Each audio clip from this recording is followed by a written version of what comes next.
Amigas e amigos, antes de tudo, quero agradecer aos que comentaram aqui sobre aquela questão que eu falei ontem, da audiência, de dar likes, o joinha, comentar, essas coisas, né? Enfim, criar aí a interação para a gente meio que furar um pouco essa censura do YouTube. Eu entendo como censura, não tem outra explicação para isso, né? Tem aí, evidentemente, que possivelmente tem outras coisas, né? A questão da produção, enfim. Eu gravo aqui sempre correndo, né? Sempre sem muita preparação da pauta. Eu vou lendo as coisas, pegando um tema, pegando um assunto, faço uma anotação mínima aqui dos tópicos, né? E faço comentários sempre de improviso e sempre, né, não dá tempo de fazer essas preparações aí, essas edições, enfim, né? Quem sabe agora com essa história aí dos patrocínios, essas propagandas chatas aí que ficam, né, atrapalhando o vídeo, quem sabe vem algum dinheirinho e aí eu vou ver se eu compro uma câmera. Inclusive, se alguém souber aí de alguma câmera, né, que pudesse atender a essa questão da agilidade, né, e ao mesmo tempo ter uma certa qualidade, que eu estou gravando com a câmera do celular, ainda tenho muita dificuldade e tal, tive que trocar o celular, meu celular foi furtado e ainda estou me adaptando com esse aqui e pelo jeito não tenho recurso nesse celular de fazer a reversão da câmera frontal.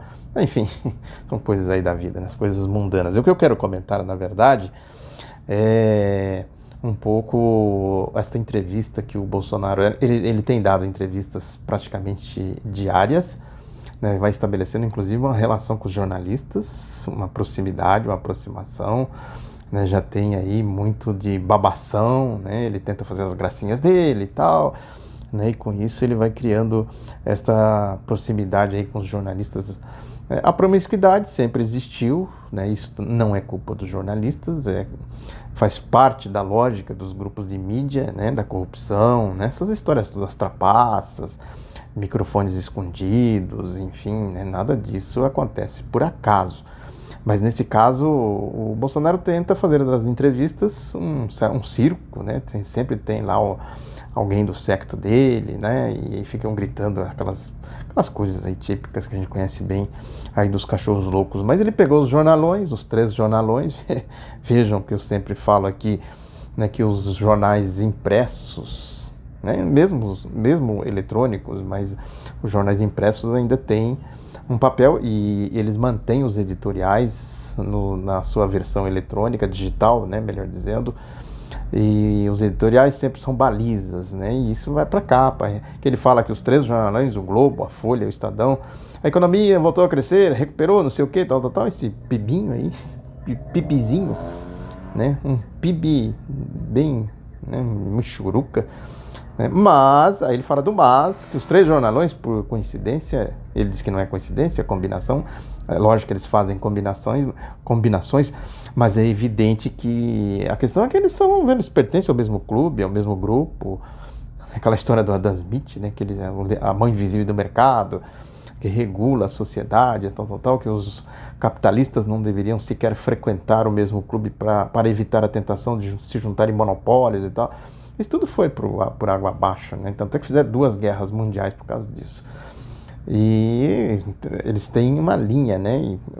Em determinados momentos, a gente sabe, quem conhece os bastidores aí da mídia, sabe que há essa combinação. Mas nesse caso ele não tem razão, Jair Bolsonaro, é simplesmente porque é de fato um crescimento muito medíocre, né? Uma retomada aí do crescimento muito medíocre, e tem uma questão fundamental que o Bolsonaro falou, né?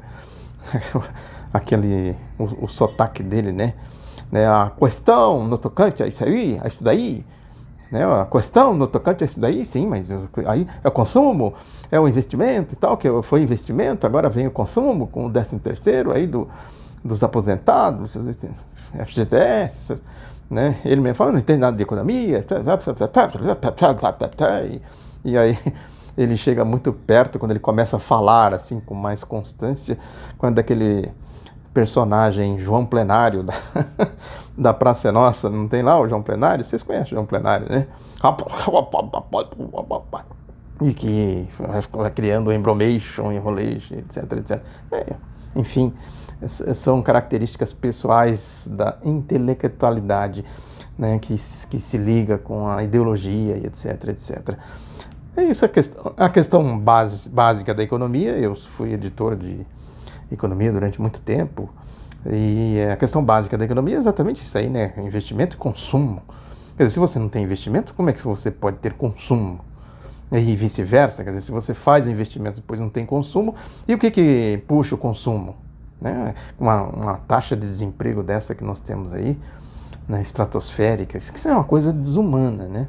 O desemprego é uma coisa desumana, tira a dignidade da pessoa, tira a fonte do trabalhador, né? A única coisa que ele tem para sobreviver é a sua força de trabalho, né? Essa questão aí do dinheiro, né?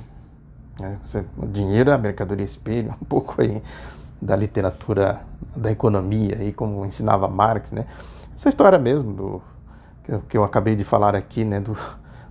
Precisa de dinheiro para investir no canal, melhorar, você precisa de dinheiro, né? Tem uma piada que se conta aí, não há veracidade disso, que o Lenin teria dito que para se fazer a revolução precisariam de 3 coisas: dinheiro, dinheiro e dinheiro. Os capitalistas aí, esses doidos que não estudam, que não têm cognição, então, capitalismo, é socialismo, vai para Cuba, vai para Venezuela, esses idiotas, mentecaptos, né, imbecis, né? Mas eles não se dão conta sequer de estudar essas coisas, a origem do dinheiro, né? Por que tem circulação de dinheiro que se liga à produção de mercadoria, que antecedem muito o capitalismo. O capitalismo fez da mercadoria um fetiche, claro, tudo gira em torno de mercadoria, né? Compra e venda, tudo que se produz é para o mercado, para compra e venda. Inclusive, eles distorcem essa questão do mercado. O mercado acha isso, o mercado acha aquilo, mas qual que é o mercado mesmo que eles estão dizendo? É o mercado da esquina? É o mercado do trabalhador que tem dinheiro, que tem emprego e tem dinheiro, salário para consumir e tal? Essas coisas todas aí, né? Não é esse mercado que eles estão falando. O mercado é um mundo à parte, né? É uma coisa que está muito distante, né, da nossa realidade, da realidade do povo, de quem trabalha e tal, o valor. Né, trabalho gera valor.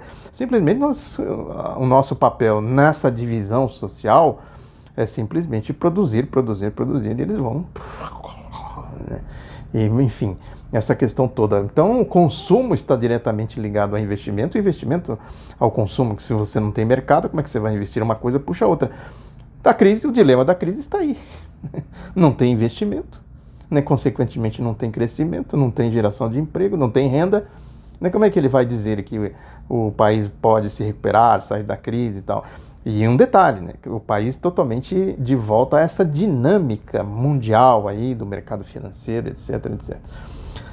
Agora vamos para os editoriais, né? Os famosos editoriais, amigas e amigos, né? O Estadão dá uma traulitada aqui nele, eu sempre falei isso, em facções, guerra de facções, que diz aqui no editorial: o país cresce apesar do governo.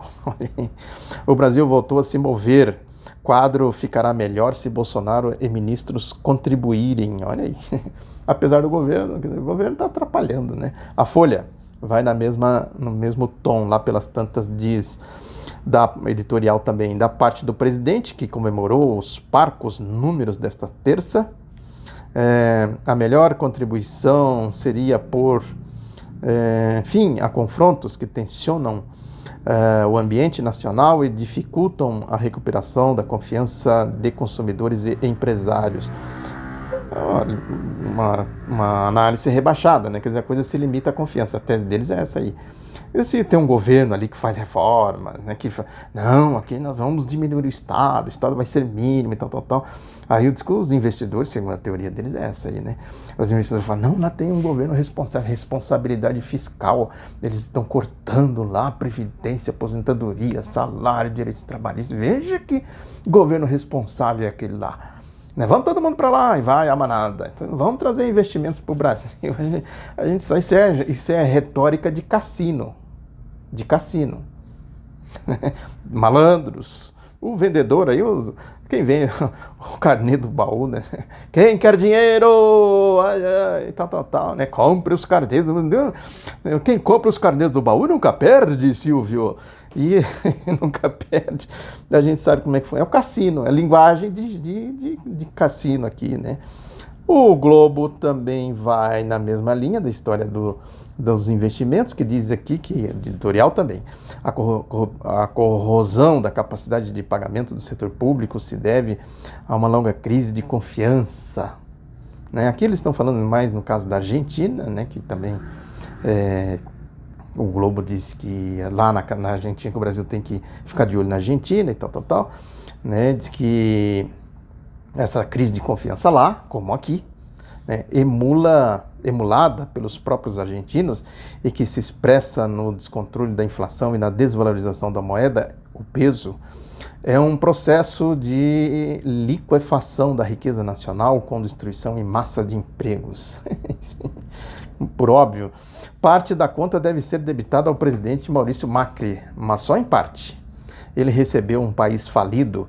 Entre os anos de 2003 e 2015, a ala do peronismo, liderada pelo casal Néstor e Cristina Kirchner, devastou as finanças e a organização do Estado argentino.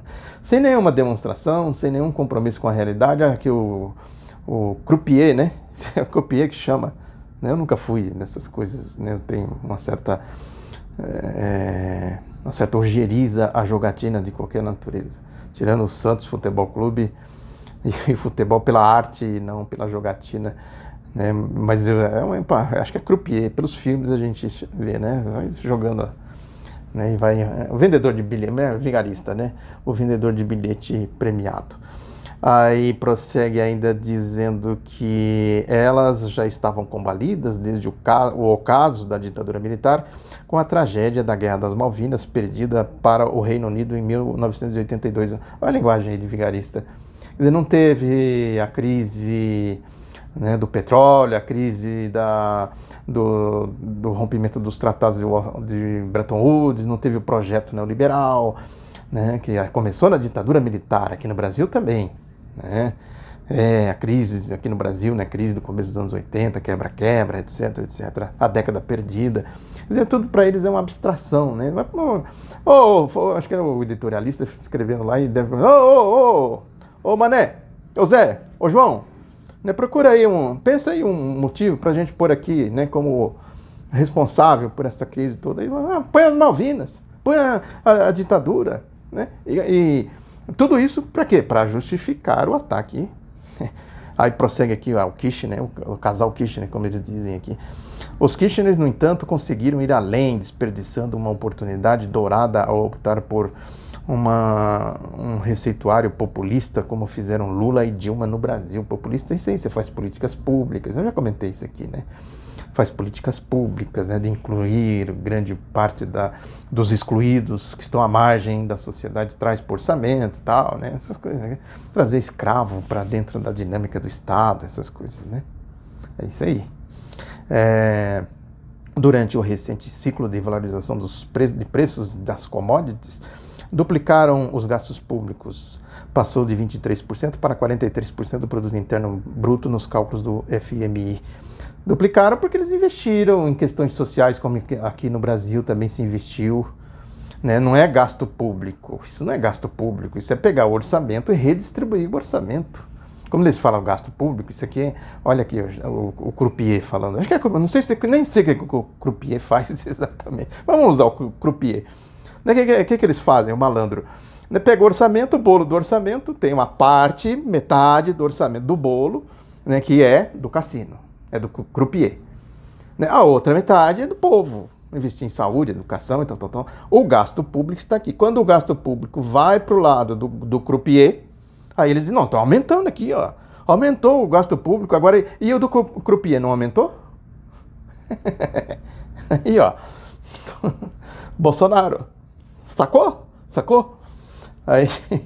Aí eles prosseguem ainda dizendo o seguinte, que o objetivo era se manter no poder. Ô Zé, diz aí um motivo para o populismo dos Kirchner. Se manter no poder. Se manter no poder. Sem nenhuma né? Nem nada com a realidade.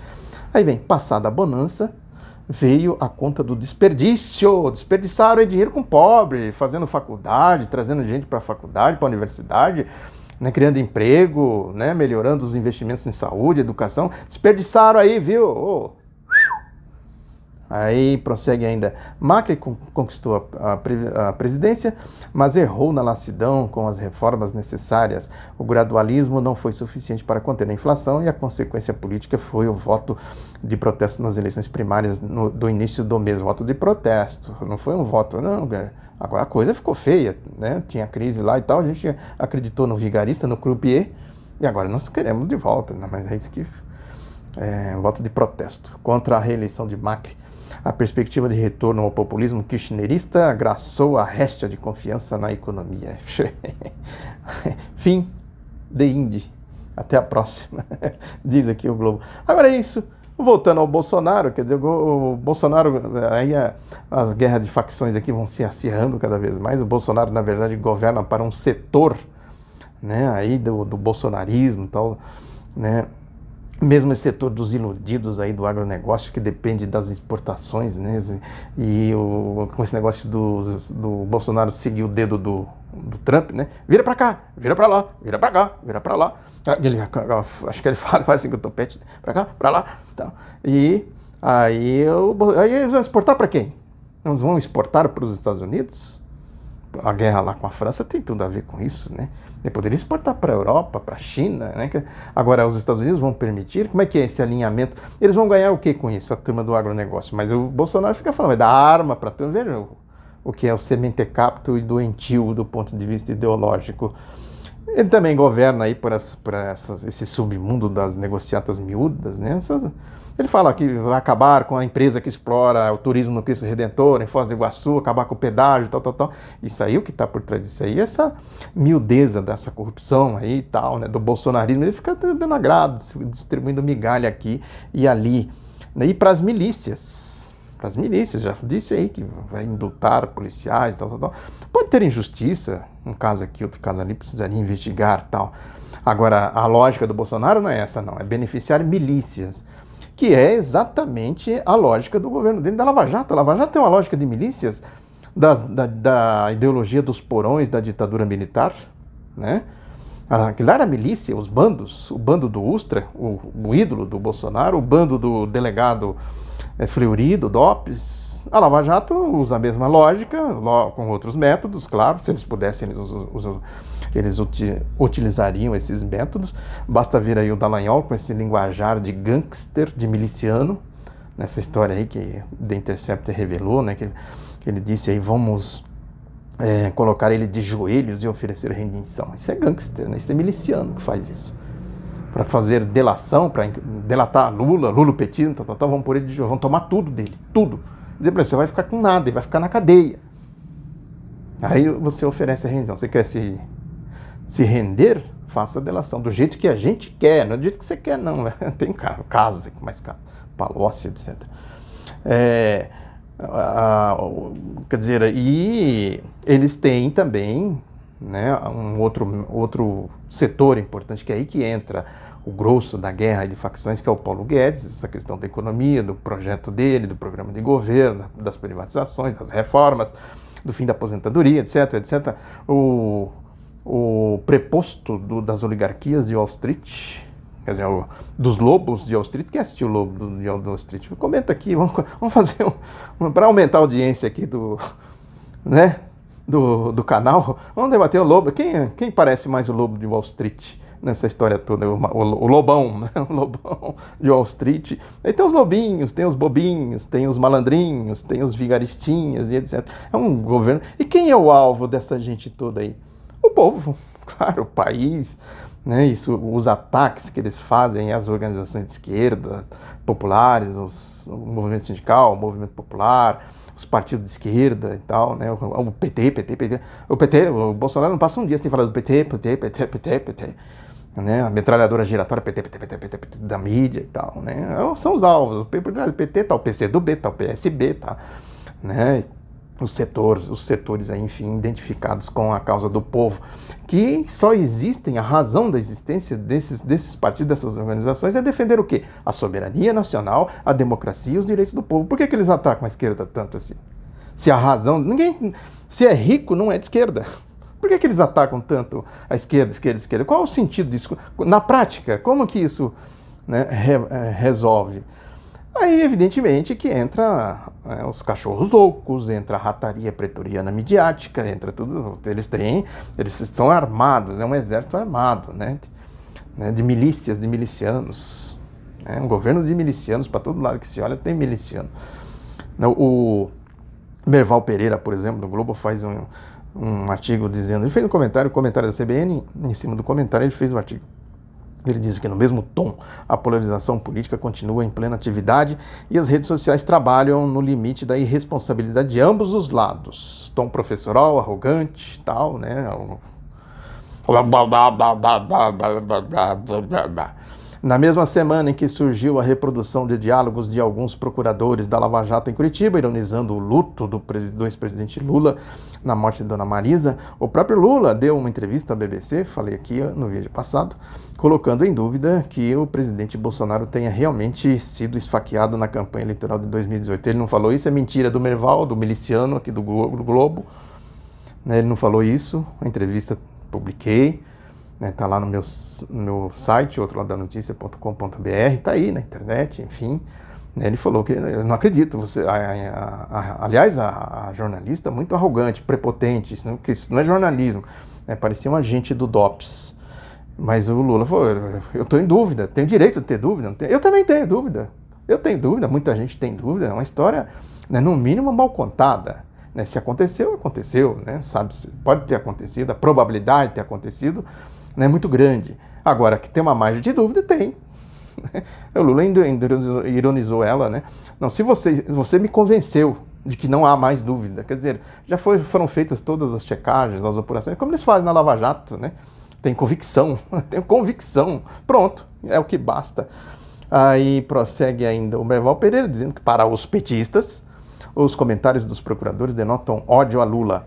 Para os bolsonaristas, o comentário de Lula sobre a facada em Bolsonaro demonstra que, para o ex-presidente, nada é mais importante que a disputa política. Outra mentira, e quer por sinal de igualdade entre duas coisas totalmente diferentes. O que eles fizeram, os gangsters da Lava Jato, comparar com isso que o Lula falou, isso é coisa de miliciano, de gente, do mal, gente maldosa.